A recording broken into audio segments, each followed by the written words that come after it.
Hi there, welcome to the channel. I'm in Brierley Hill today in the Black Country, outside Brierley Hill Market just behind me, as you can see. And it's very rainy today, but there's a really cool record store in here and we're going to go and check it out. How you doing, mate?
So that was Tim's Vinyl, which is to be found in Brierley Hill Market in the Black Country near Merry Hill. Now, Brierley Hill Market is a place I'm very familiar with. My mother used to take me there when I was a kid and used to drag me around. And one of my subscribers mentioned Tim's Vinyl on one of the channels. He commented on there and I forgot about it. And then the other day I remembered, so I thought I'd go and take a little trip. And I was really pleasantly surprised. Absolutely amazing stock in there. Some really good collectible things Tim has. He's got a large selection of Northern Soul singles and albums, if you're into that kind of thing. I know it's very collectible and lots of people are after Northern Soul singles. And he got some mod related things, The Jam, I'm going to say some Spencer Davis albums, Yardbirds, that kind of early to mid 60s period of kind of 60s pop and soul. There's a good selection of that. There's some really cool punk albums there, The Damned, Sex Pistols, a few other bits and pieces. He also has some Beatles things that are very collectible, some early presses, numbered vinyl of, numbered edition of the White Album. Loads of prog rock, some King Crimson. Oh, let me think, what else was there? Just loads of stuff, loads of really good stuff. Small Faces, that's what there was. There was Small Faces, which I was really interested in buying. And it also has, I think it was 3 for £20 on some vinyl. All really good stuff though, none of the cheap nasty stuff. All really good. He also sells some t-shirts and badges and posters and CDs and other bits of memorabilia. Alan, really nice guy as well. So we had a good chat about music and about songwriting and just about records in general. So a place definitely well worth a visit for all you vinyl hunters out there. You should go and check it out. If you're around like Birmingham kind of area or Black Country area, definitely pop in and go into Brierley Hill Market to see Tim's Vinyls. So anyway, I'm going to show you what I got from Tim's Vinyl today. I got this one. It's by Ginger Baker, or Ginger Baker's Air Force, and it was up for £25. Tim let me have it for 20, which is very kind of him. And I've known of this album for a very long time. I've listened to it on Spotify, streamed it, and I think it's a great album. Obviously, Ginger Baker is famous for being the drummer on this album, Cream.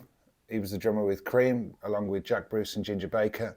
Seminal jazz rock drummer. This is my original mono copy on the Reaction label. I just thought I'd show you that and show off. I don't know if I've already shown viewers that album, but there you go. So Ginger Baker with Cream, quite a formidable character, and very influential. Some people say he's the world's greatest drummer or the greatest drummer of all time. I'm not quite sure about that, but he's certainly up there in terms of rock drummers. He's up there with John Bonham, Keith Moon, Mitch Mitchell, those kinds of people, that kind of 60s, 70s era of kind of very powerful, enigmatic drummers. Ginger Baker, I think, is probably more kind of arty and creative than those other guys, though, in my personal opinion. Ginger Baker's obviously incorporated jazz and lots of African rhythms into his music, which always kind of brought out different elements. If you listen to a song by White Room by Cream, the introduction is in 5/4, which is a bolero, which I don't think John Bonham or Keith Moon would have come up with that. Also, the African rhythm that he plays on Sunshine of Your Love, where he plays on the 1 and the 3 rather than on the 2 and the 4, giving it an African feel. No one at that time would have really done that, I don't think. Certainly not in mainstream popular music. And Ginger was really incorporating world music into rock and blues and all kinds of stuff. And so, really important musician, I think. Cream, very important band, kind of invented fusion and rock and inspired people like Led Zeppelin, Miles Davis, Deep Purple, all kinds of people. So, Cream, amazing band. Ginger Baker was the drummer. And this album's a live album, recorded at the Albert Hall. It has Steve Winwood and Denny Lane on there, Chris Wood from Traffic, who's a local boy to me, Rick Gretsch, who was with Blind Faith, and Graham Bond, the great Graham Bond, who obviously was part of the Graham Bond organisation, which featured Jack Bruce, Ginger Baker, Dick Hextall-Smith, and at one time John McLaughlin from My Vision Orchestra. So Graham Bond, a very important figure, an amazing musician, sadly died too young. And this is a great album. It features, the only well-known song it features, I suppose, is Toad, the drum solo. That was featured on Fresh Cream and the live version of Wheels of Fire. But it also features the song Do What You Like, which was from the Blind Faith album, which I also have on vinyl, but I'm not going to share that because I know the cover is quite controversial. So if you want to Google Blind Faith, the album, then you can see for yourself. But that is a fantastic album, and Ginger's playing is wonderful on that album too, I think. So yeah, not too many hits on here, but it's got like an African rhythm in places. And I was thinking about this, and I was thinking, who else was doing this kind of thing in popular music in 1970? And I can't think of anyone else, and correct me if I'm wrong, but I think Ginger was the forerunner of that kind of mixing African rhythms with blues and rock and roll. So this album is well worth a listen, well worth £20. Let me just show you the gatefold there. It's quite a big band. I did once read Ginger Baker's autobiography as well. Very interesting read. And I think this band, I think it nearly broke him financially because there were so many people in the band and it cost him so much money to run. But they sound fantastic together. It's really cohesive. No one's getting in the way. It is a big band, but no one's kind of playing over each other. And it's really well arranged and thought out songs. So performances even. So yeah, fantastic album. Covers in pretty good nick. I have seen this knocking around before a few times and resisted buying it for some other reason. But there you go. Let me just show you the vinyl. It's on the Atco label, which was an American label, I think. There we go. The vinyl is in really nice condition. I had to give it a clean, which is standard for second-hand records. Show you the other one quickly. There we go, look. And I've played it through and it sounds great. Sounds lovely. Got a nice kind of separation with the drums and the bass. Denny Lane's guitar playing is not not the greatest. You know, if he's coming from playing with someone like Eric Clapton and John McLaughlin, and Denny Laine was a bit of a step down, I think, in terms of showing off guitar kind of thing, you know. But the rest of the band are fantastic. They're great. Steve Winwood sings a few songs. So a wonderful record. Ginger Baker's Air Force live, 20 quid. I'm well happy with that. Also this week, I was out and about and I purchased this beauty. The Bee Gees First. I purchased this from Record Culture in Stourbridge. He had a bit of a sale going on. He's getting rid of all his second-hand vinyl. And I got this for 15.